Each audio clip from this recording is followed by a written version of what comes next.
Synergee listeners, we are so excited to have you back listening today. Today, we are so thrilled to welcome Dr. Susan Fox to the show. Dr. Fox is a recognized leader in the women's health and functional medicine space with a special passion for supporting women on their fertility journeys. Throughout her career, she has helped countless women and couples understand the deeper story behind their reproductive health, looking way beyond symptoms to uncover root causes that impact hormones, cycles, and overall vitality. Her approach blends the best of modern medicine with functional and holistic strategies, empowering women with knowledge, personalized care, and practical tools to optimize their fertility naturally. What makes Dr. Fox's work so powerful is her compassion. You guys are going to hear that today. She knows how overwhelming, emotional, and often isolating the fertility journey can feel. Her mission is to bring clarity, hope, and sustainable solutions so that women can move from frustration to empowerment. Today, we're going to be diving into the functional medicine approach to fertility, what it really means to create the best possible foundations for conception and long-term health. Welcome, Dr. Susan Fox. We are so excited to have you here today with us. Oh, thank you, Lori. It's so nice to be here with you and Kelly. I'm really, really grateful to have an opportunity to share my passion with your listening and viewing audience. Yeah, I'm really curious. How did this passion for you? Our listeners always want to know your story. How did this passion develop for you? Thank you. I mean, it's not the typical scenario where I went through an infertility journey. It was actually almost a little bit more mystical, if you will, in that when I first got licensed and went looking for a place to work and thought I was going to do gastroenterology work, I ended up across the hall from a reproductive endocrinologist, and his patients would be coming to me saying, "Can you help me?" And I said, "I would be happy to help you. I've got a lot to learn." And so, as we kind of pull up our sleeves and work together, I would be, doing everything I can to make you successful at having your baby. So it started in the IVF sector. And then, of course, as we know with functional medicine, oftentimes it became much more of a natural conception opportunity. People would come saying, "Okay, help me prep." And before they got into their IVF appointment, they were pregnant. Such a familiar story, right, Kelly? Like, we didn't set out to do this, and then we just, and I would like to say it's not happenstance, God's way of navigating that course, right, to bring us in front of those that he is asking us to bless. So that's really cool that you had that experience, because it's so similar in the functional medicine space. Right. I think that when we know we're divinely inspired, we can deliver so much more than any one of our singular brains could offer. It's coming from hearts. Absolutely. So I spent my first 8 years in a clinical practice and OBGYN practice where we dealt a lot with infertility, a whole lot. So I've had my eye on this for many years. I didn't struggle with fertility either. So I'm kind of like you. I didn't fall into that camp. Yeah. But what I'm seeing today, almost 30 years later, is the women that struggled with infertility are having a really difficult time perimenopause and menopause, right? It's standing out to me. It's like, what are we going to do to help them not fall off the cliff?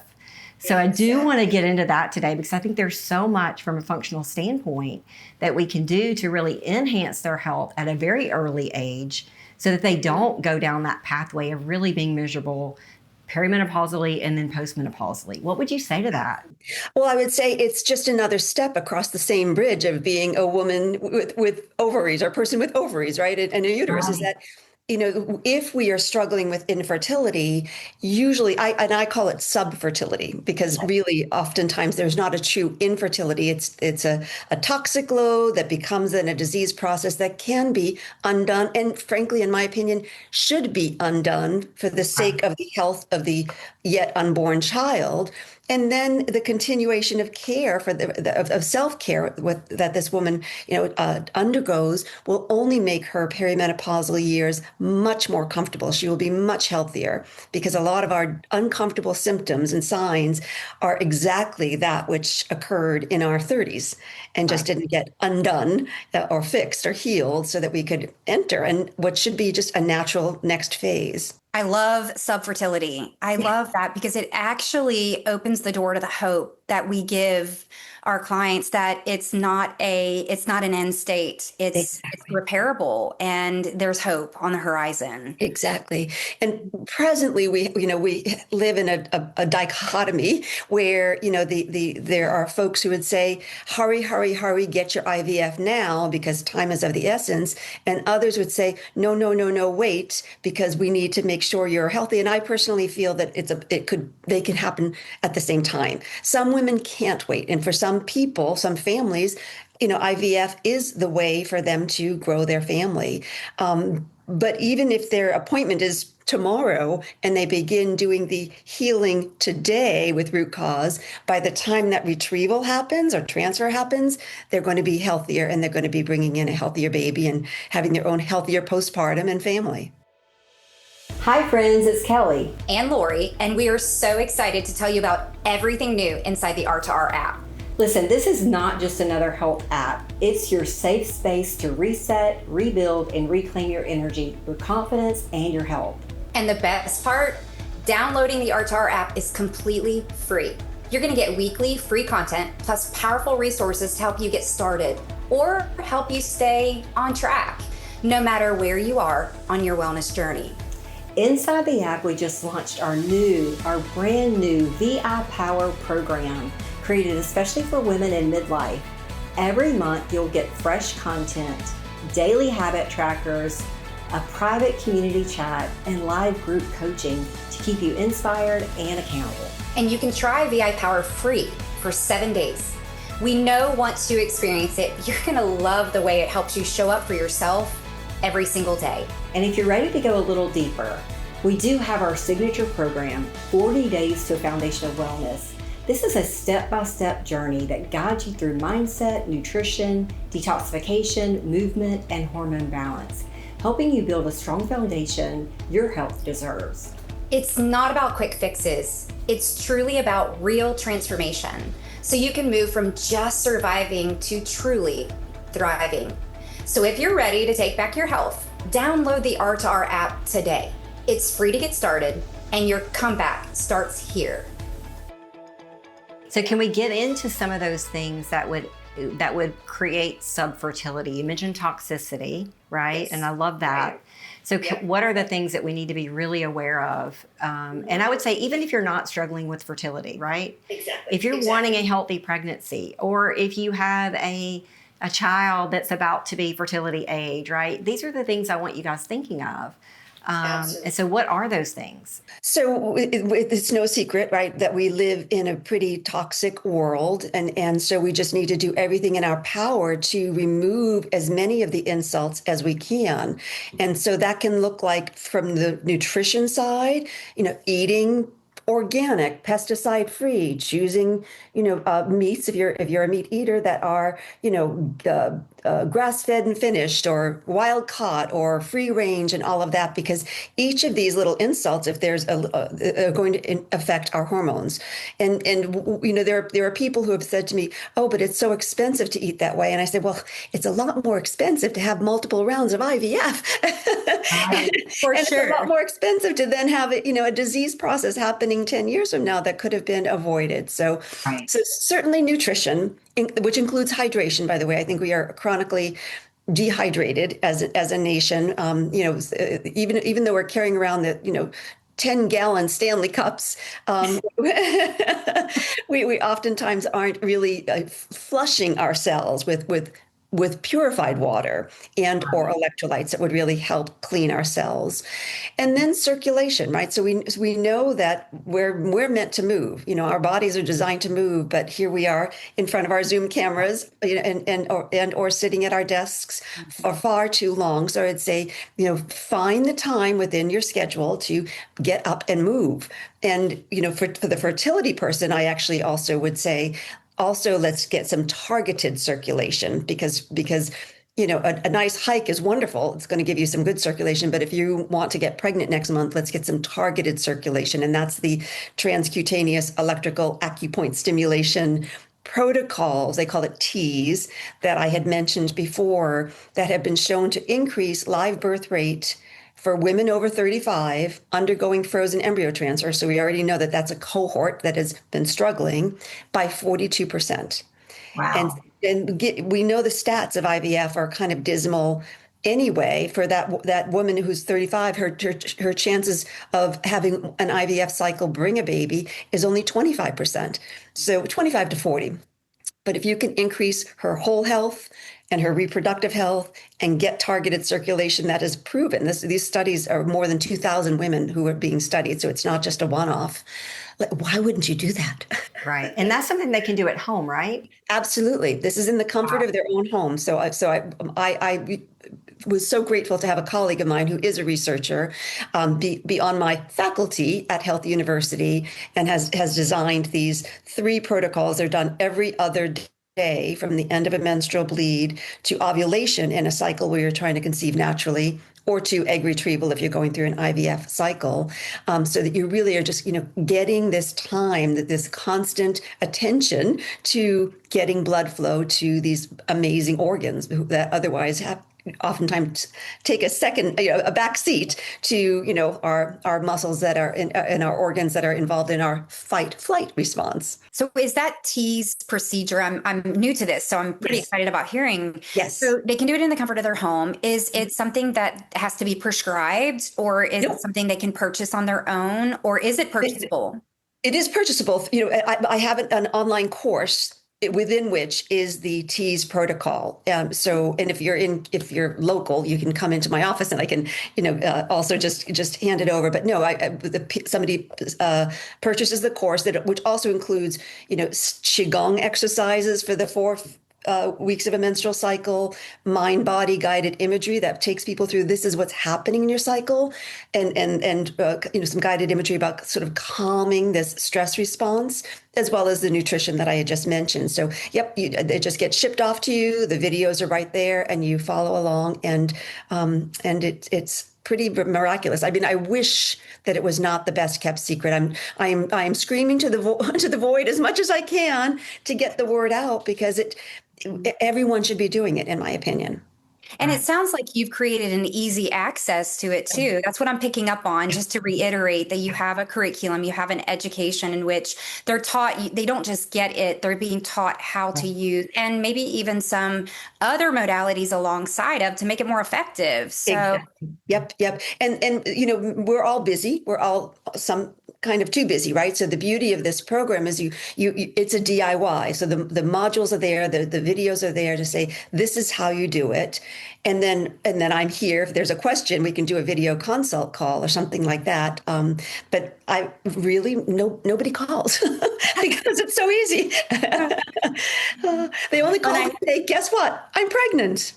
Well, I hear you saying it's easy, but what I really hear you saying is that the curriculum is designed in a way that it gives them all that they need. Exactly. But it's empowering. Reach out to you. Exactly. Knowing that they can reach out to you if they needed to is kind of an add-on value to what you offer. So that's exactly right. And that was my impetus, is that far too often I would have a person in my practice, just a brilliant person, CEO, lawyer, doctors even, say, how do I not know this about my own body? And it both crushed me and then infuriated me that we don't know this, and that when the remedies are there to, learn about our bodies, learn what's happening at different phases of our cycle, and then work with those phases as they did in, hundreds of years ago. So you mentioned stress response, right? Yes. And stress is such a big component, right, to dysregulation of hormones.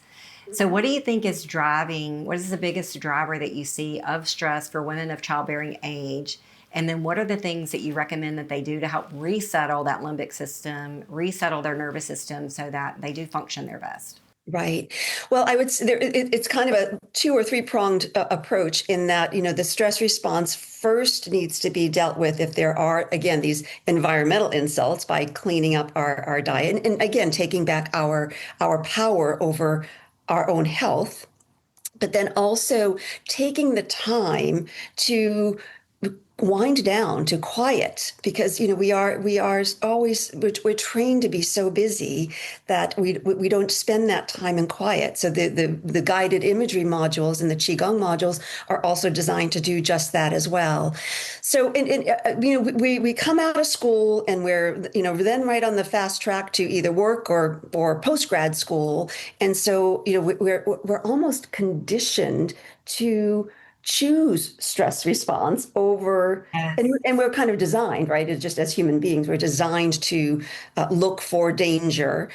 So we really need to practice, and that's why they call all of these things practices in advance. These how to calm our mind and spirit, which then calms our hormonal, our physiology, which then calms our neurotransmitters, which then lets us sleep better at night for restoration and recovery. So just really taking that time to, and it doesn't have to be the modules of guided imagery. It could be whatever you love to do. And I'll oftentimes say to someone, what did you love to do when you were 10 or 11? Because that's usually a good little portal, a thread into what might be your stress recovery activities or time. For some, it may be knitting. And for others, it's really good to have that guided imagery. So, Dr. Fox, you said something that I think we need to go back to. It was so profound. But the human experience of being stressed is a natural response to our environment. Exactly. It saves our life on a daily basis, right? And oftentimes we get so frustrated with ourselves because we're stressed out and we can't get this thing figured out. And what we have not built into our society in a powerful way is the practice of controlling our stress response or being calm.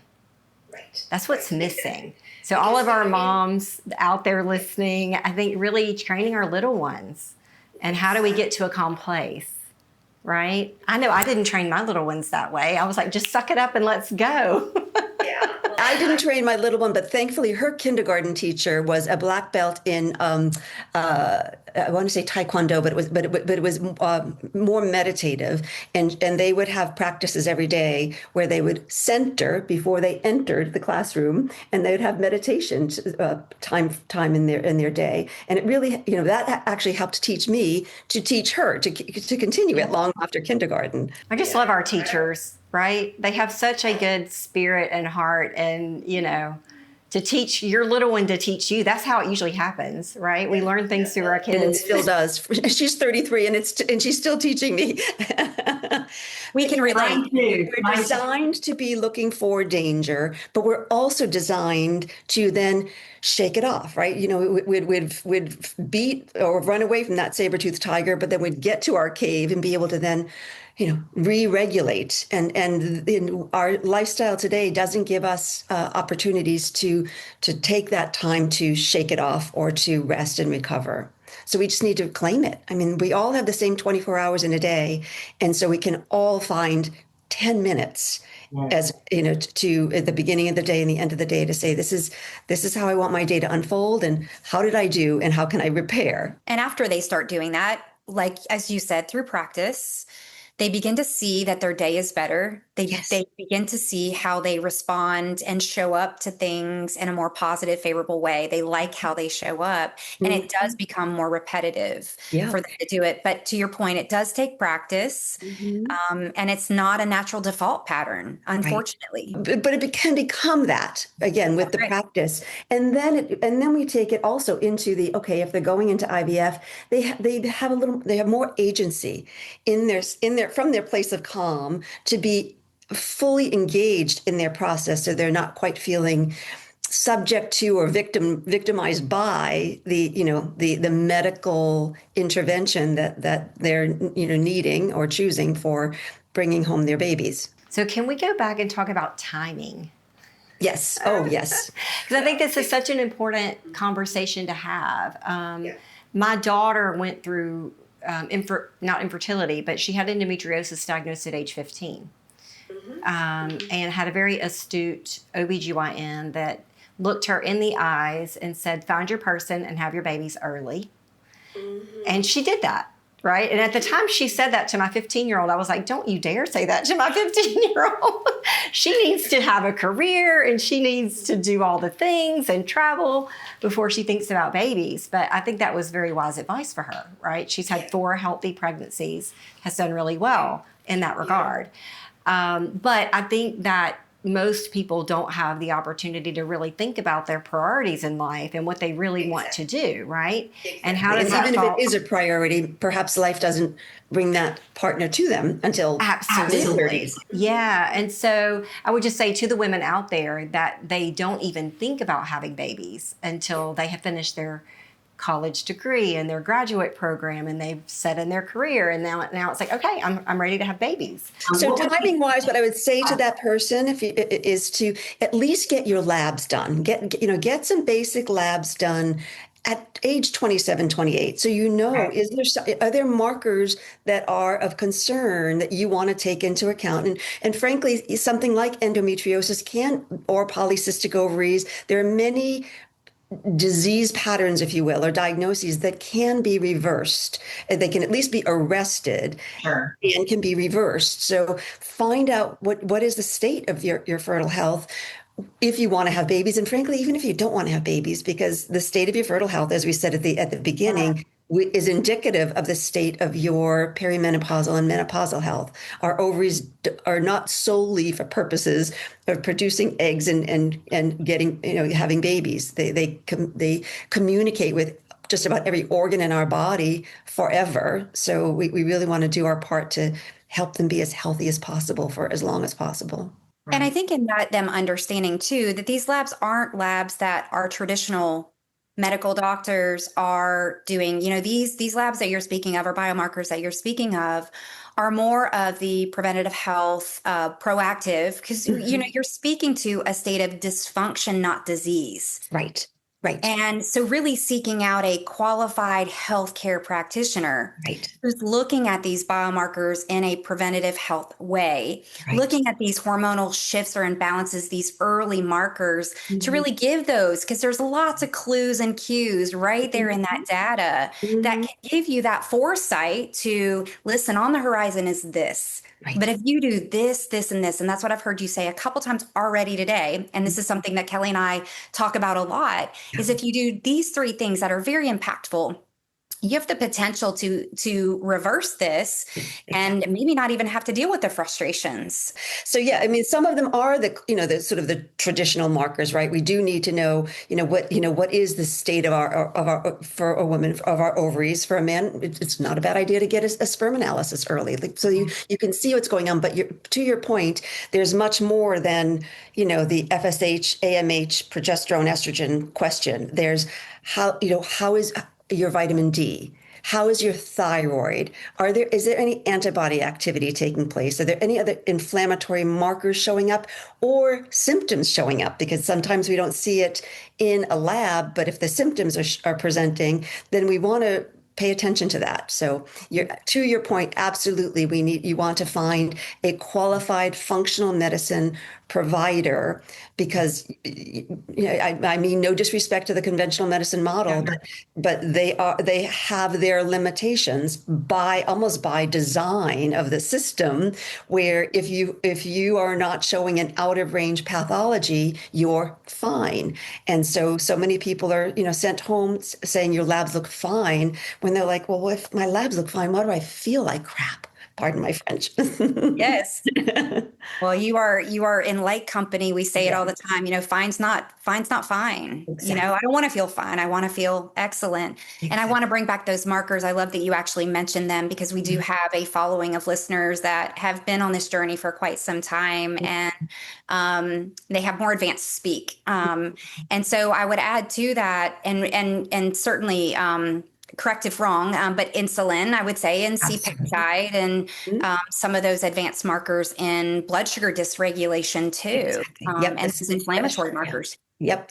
Especially blood sugar dysregulation with insulin, showing signs of insulin resistance or high A1C inflammatory markers for that person whose metabolic dysregulation is then creating the polycystic ovarian syndrome picked diagnosis, and it pains me to see in the fertility field that siloing of PCOS as an issue solely related to fertility, when in fact we know this is a metabolic issue that's going to affect this person for the rest of her life and possibly her progeny, her children and her grandchildren. So because our, we are the result of our grandmother's eggs that were in her body and when our mother was in utero. So, and we can make that shift now. And again, that's where I feel almost like an activist. Like I feel it's so empowering to say, if you make this change now, you're literally changing the future of health. Not for just one generation, right? Yeah. For 3 generations at least, we're changing the trajectory of that health. And so it is so impactful. I told Lori a couple of years ago, A4M came out with an infertility course that I did the certification for, because I felt like that. I felt like we've got to be doing something about this, not just for conceiving, but having a healthy pregnancy and then protecting the health of that mom. Throughout her life cycle. That baby is going to grow up to be a decision maker, having an impact on the world. And if that decision maker is coming from a place of dis-ease or ill health, guess what kind of decisions they're going to be making? Well, we're kind of finding ourselves in that pickle right now, aren't we? Yeah. Having come off, decades of, processed foods and poor nutrition, right. People are not always making their best choices. And it's because their brains were not fed right. so they could do some critical thinking as youngsters. I would say their palates were not developed either, right? They grew up eating highly processed foods, and so that's what their palate craves. And so it's a very difficult shift to make if that's how they started out eating that way, right, as a small child. Yeah. And I want to go back to something you said, Kelly. Yes, you did say that. And I truly got chills as you were speaking, Dr. Fox, just about that, because that has been our heart and soul. And I think you layer on the C word, COVID. That's the other C word, right? That just the current C word. The current C word. That just layered on another layer of difficulty. And so I think that we really do have to collectively be loud and clear and out there and really helping our children and their children and just getting the word out that it doesn't have to be this way. Right. And, I want to add in one other biomarker, and that's probably genetics. Yes. And genetics around methylation, exactly. Genetics around inflammatory markers. And I'm sure that there are more, but those play a role too. Without a doubt. We know that MTHFR gene mutation is oftentimes the cause for recurrent pregnancy loss. And that person is loading herself up on folic acid that she's not translating into folate. And so that baby is getting no folate, and she's getting way too much folic acid buildup in her system. So these are the kind of discrete ways in which a functional medicine provider will look at you and your labs, and will investigate things like, what are the clotting factors looking like? Or, what are the inflammatory markers looking like? Yes. And with that is also sitting down, as I'm sure you do with the clinic, the clients that come into your clinic, is sitting down and really gaining that history too. 80% of what we do really is in that history, and data is so, so important. Yep. But I think we're conditioned as clinicians in traditional medicine to really rely just solely, maybe 80% diagnostics and 20% history. And we really need to flip that around, because that piece is so important. Yeah, absolutely. As a Chinese medicine, provider, that's my doctorate is in acupuncture and Chinese medicine. Our training is absolutely that we don't work with diagnoses in the conventional medicine model. We will say the words, but really we're looking at pattern irregularities that have taken place, pattern dysregulation. And if the pattern is dysregulated, and you're seeing it as a pattern, it's a lot easier to see how to rectify it. If someone is too hot, inflammation and even emotionally too hot and bothered, that will give us a way in which to say, okay, this is what I'm seeing happening for you. And almost like viscerally, they feel it. They feel seen. They're like, that's exactly it. And that's not going to show up in labs, right? It's not a fever. So we're energetic beings, right? In your world of acupuncture, what would you say about that? Like, how do you help balance out energetically a person? And then what does that lead to? How does that help them? We are energetic beings, right? We know we use the term chi. We know that life force continues after the body is done. And so our job is to work with that chi, that life force, and say, okay, if it's feeling dysregulated, if it's feeling stuck, how do we open it up and move it? And that's where acupuncture can be brilliant. If it's feeling deficient, how do we support it? And that's usually where herbs and supplements and diet and that kind of thing can come in. But we're always trying to find homeostasis, right? Harmony. And so we that's the goal, is to say, okay, where do I feel out of alignment, and how do I find my way back to that alignment? And it would take probably a week to go into the five elements and what we would look like. But I'll give you five simple examples so that people can say, oh, this does make sense. So with that hot and bothered kind of person, that heat, that tends to be someone who either their liver chi is that I'm not just speaking of your organs of detoxification, but your creative process is being squelched. And so that person is going to find herself being more irritable or depressed. And so that's a sign. You're not going to see that on a lab, but she knows she's having this experience. And rather than take a pill for that, let's find a way to get that chi moving again, so she can kind of remember her creative potential, the spirit she came in to be and to deliver. If another person is feeling bogged down, is the word I would use. They're just feeling foggy headed. They're gaining weight. They're feeling lethargic. We refer to that as the earth and the spleen digestive system. So that's a sign for us to say, oh, we need to look into that a little bit more. And we probably would do a deeper dive into the dietary and lifestyle things. That person needs to warm up so she can kind of melt off some of this accumulation that's happening. If someone is actually really being, what's the word? Almost like a tendency to dread the other shoe dropping. They wake up in the morning and regrettably the first thing they're doing is to see, what terrible news has befallen overnight. That person needs to have we call it the water element, her kidney organ system fortified, because that really is our energetic trust fund that we were born with, and that needs to sustain us through our last breath. And so we really need to, really help that person do what she needs to do, whether she needs to actually, in some cases it is to warm up, in other cases it is to rest and cool down.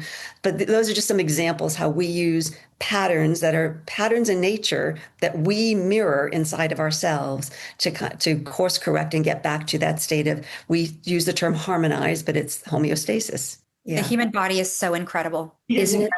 It's interesting the different ways we can look at something and assess something and come up with, solutions for that issue. What came to my mind when you were describing those is, we treat a lot of patients with chronic illness, right? And limbic system dysregulation can become a part of that. And so when I heard you say, the person that gets up thinking about what other shoe is going to drop, yes. Maybe they feel really good. Maybe they're making progress, but they're in the back of their mind thinking, okay, when is it going to get worse again? Yes. When am I going to feel bad again? Do you have any things that you use, any techniques that you use to kind of calm the limbic system in that way for ongoing support? Like, what does that tell you? Well, so in private practice, it would be acupuncture for sure. It's just an amazing, influential tool to help regulate systems, the nervous system that's gone out of balance. If a person is not able to get in to see her acupuncturist, I would say these very tools that we have already mentioned, the practices of mind-body awareness, mindfulness, are your ticket to freedom. So before you pick up the phone and to see, what has befallen us overnight, instead put on a guided imagery, app. So interrupt the pattern. Exactly. Create a new pattern, because it's really hard to stop an old habit, Sure. but we can replace it with a new good habit. And then, pretty soon, it doesn't only takes, a week or two to really say, oh, I'm feeling the benefit of this. Maybe I won't pick up my phone just because I used to. Maybe instead I will do my mindfulness, prayer, meditation, journaling, music, whatever brings you to your spirit. And we know we've heard it over and over again and so often we are conditioned to roll over, pick up that phone and read the first thing that, pops up on the screen. And we've heard over and over again that that needs to stop immediately. Exactly. Because the reality of that is that self-perpetuates so many other things throughout the day. And it really is driving us, it's driving a pattern of unhealthiness. Exactly. It's So making get up, even if it's not in your bed, and doing those practices, but get into some of those new habits. Get outside, look at natural light. You just took the words right out of my mouth. Get your face to the sun. Go, yes, go see it. Yes. And what that brought to mind, I love that Kelly went back and said what it brought to mind as you were sharing some of those things as what you do in your clinical practice. I think it is definitely a reminder of how important it is to have a team of providers of care who's on your wellness team, because it can be very the likelihood of finding all of these services in one location under one roof is quite unlikely.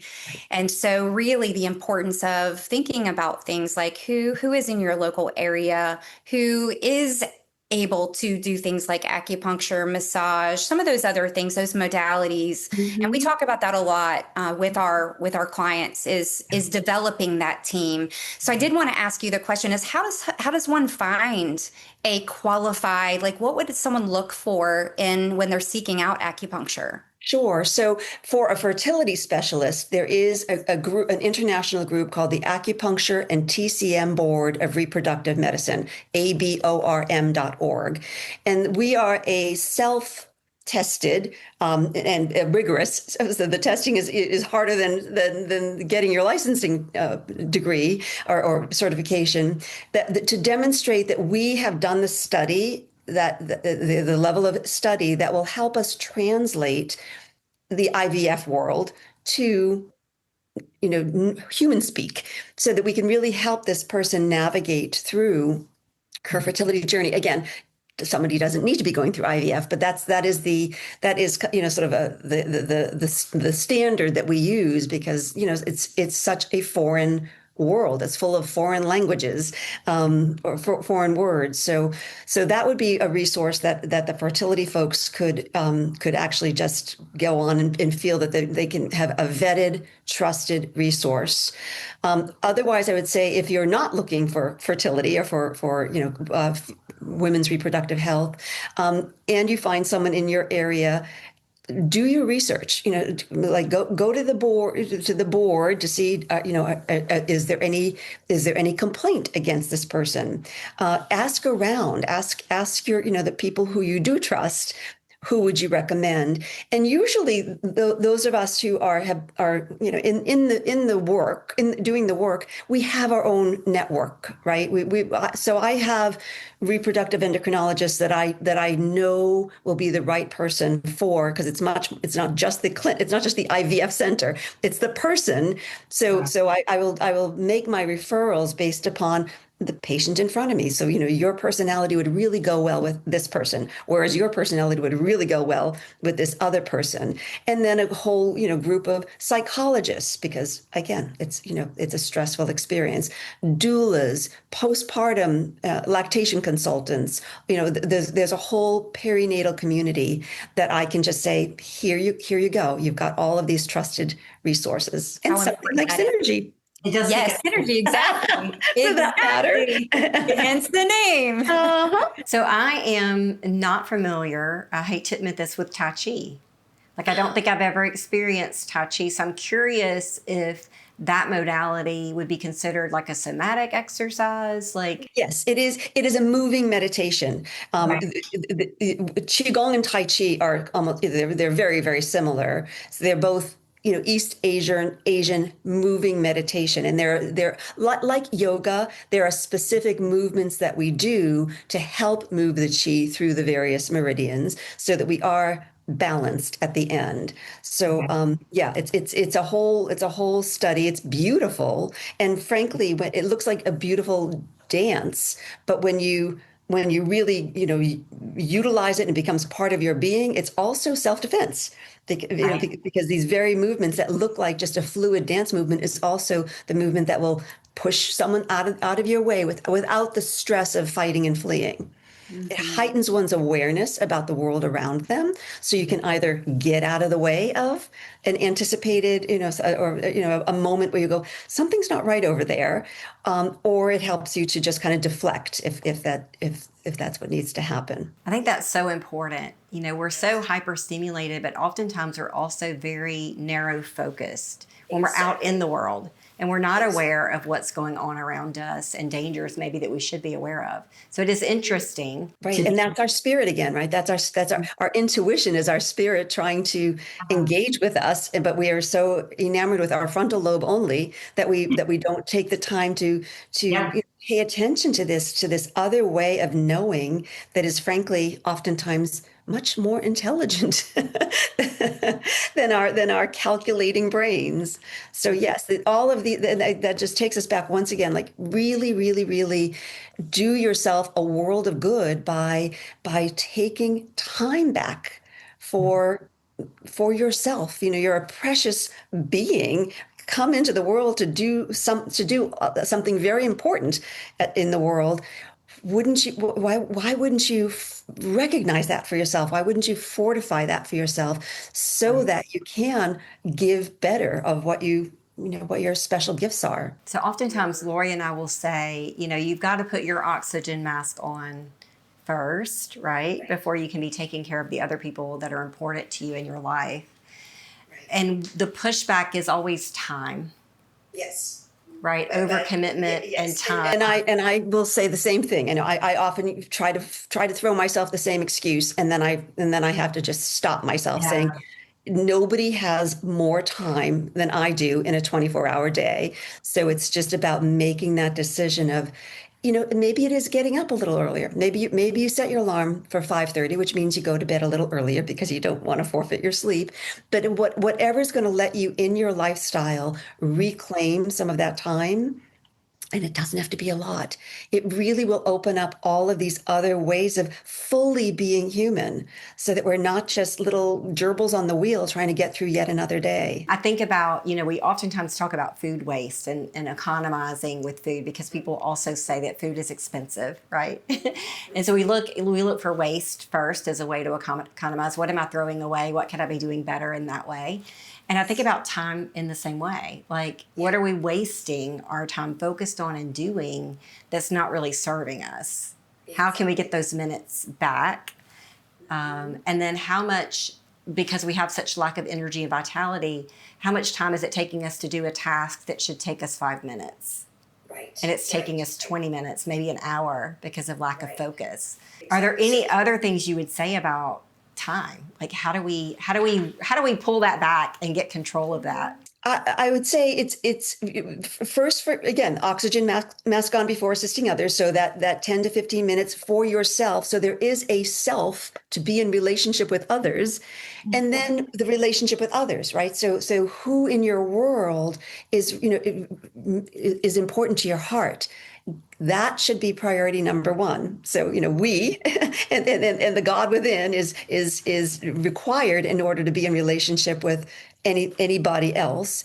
But so often we also forfeit some of our most important relationships because we're too busy running through an email list where we really don't even care what's, on the email list. So unsubscribe to a lot of subscriptions. That'll free up a lot of time, even cleaning out your email box every day. But social media, get off of social media. Exactly. Yeah, that could be one too. Exactly. I often say, and this, came to me, I have these epiphanies sometimes on my walks or whatever, you get out in nature and all kinds of things flood in, right? Uh-huh. Oh yes, my dog is my best spiritual counselor. Exactly. But, we leave leftover time, we're going to get leftover results. So if we're leaving leftover time to do the things that are most important to us, we're going to get leftover results. I And love that. to your point, it's really prioritizing those things. And that reprioritization doesn't happen one and done. That's what I hear you saying. It's a constant reevaluating, with what's important to you and choosing to make sure that you are changing things around that aligns.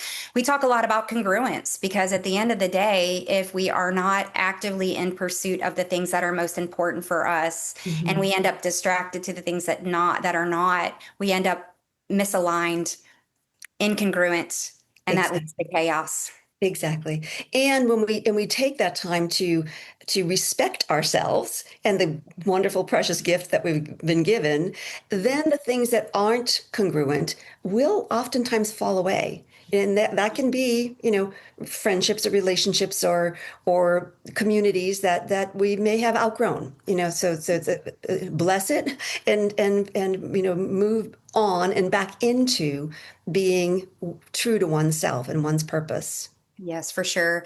Would it be okay? I would like to move into postpartum, if that would be all right. Because I know we've talked a lot about the infertility and kind of leading up to, but postpartum recovery can be a really difficult time. And I was just kind of wondering, do you have some, recommendations for what one can do as a family to create whole body health in that postpartum time frame? Absolutely. Yes. We refer to the postpartum time as the fourth trimester in Chinese medicine. And we refer to the act of what is called mother warming, because a mother having delivered her baby and nursing her baby, we refer to breast milk as blood, the mother's blood. And so it can be very depleting. And so whereas in the past, when we lived a village life, all of the women of the village would come in and help take care of, feed the rest of the family so that you could, and feed the new mother so she could be fully fortified. We don't have that anymore. So once again, I'm sorry to say the onus is upon us to create that beforehand.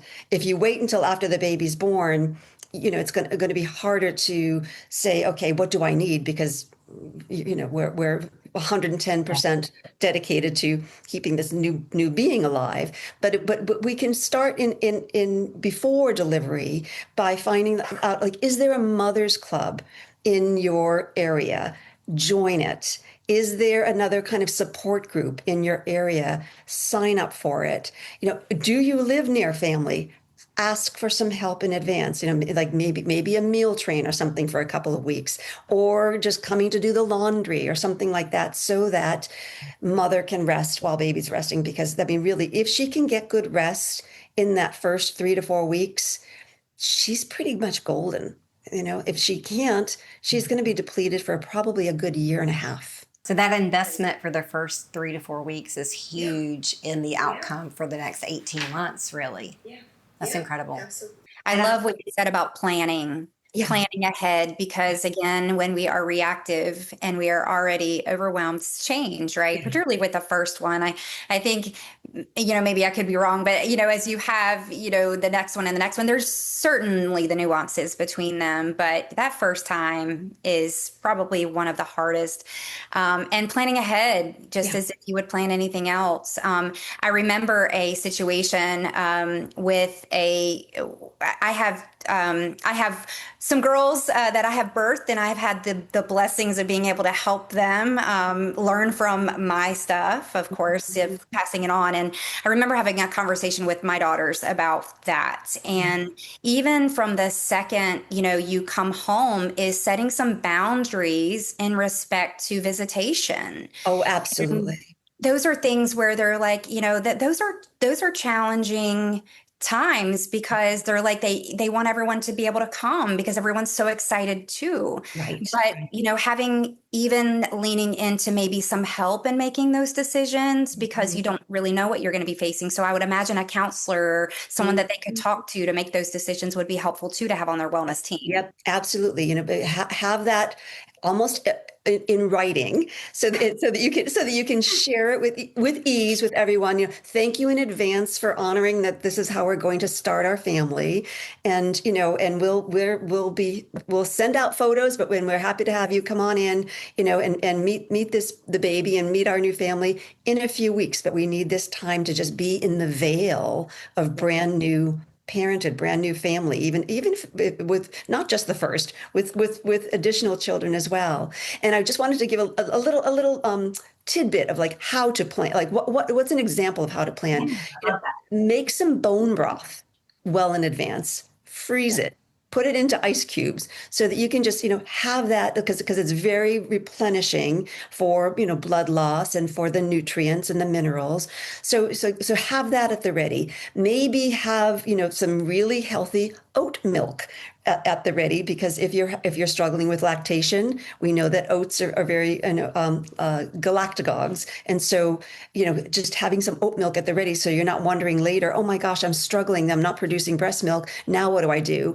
And it's kind of hard to eat enough oatmeal without becoming too full. So those are the kind of things. Have some soups at the ready, some stews, some casseroles. In Chinese medicine, we like to have things cooked, and we like it cooked in a pot, so you're not missing nutrients, right? You're not cooking something on the grill, or boiling, or roasting the vegetables. If it's all cooked in the same pot, you're going to get all of that benefit. And it's easy to digest because, again, a mama's body has been through a lot during pregnancy and delivery and postpartum. So get those nutrients into her. Well, this has been incredible.